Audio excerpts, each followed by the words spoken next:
just announced by the January 6th committee, moving up the timing of their public meeting to less than a week from today. I want to play for you what we heard from Chairman Benny Thompson just in the last couple of minutes. Watch. Changing the date from the 21st to the 19th for the final presentation? That's the goal of the committee. We will have the report of the subcommittee that I appointed on referrals, and we will take that up and basically approve the report for release on the 21st.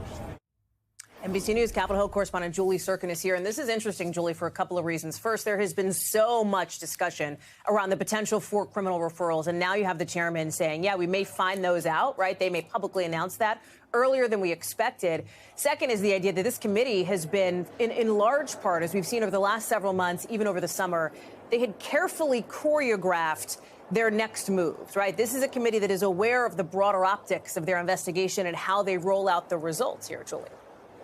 Oh, absolutely. When you're talking about the timeline of this, I mean, Benny Thompson was asked why the change, and it could be as simple as speeding up their holiday vacation calendar, because he said, quote, well, you know, we looked at our schedule. It appears we can complete our work before that, so why not get it to the public as quick as we can? Our own Kyle Stewart, you heard them there asking that question, pressing Chairman Benny Thompson on these referrals. He was referring, of course, to that subcommittee that he formed in mid-November, led by Jamie Raskin. That's that meeting we were talking about on Sunday night, in which that subcommittee had to present their findings, had to present recommendations for who they will issue criminal referrals. And by the way, not just to the DOJ, right, but also maybe even the Ethics Committee. Benny Thompson, the chair, was also asked about that earlier today. So this is what we're looking at now in terms of a timeline. Monday, the committee will meet for that business meeting, apparently at 1 p.m., but we know here things can change. And they will decide essentially who to make those criminal referrals about. Former President Trump, of course, very high on that list. But also remember,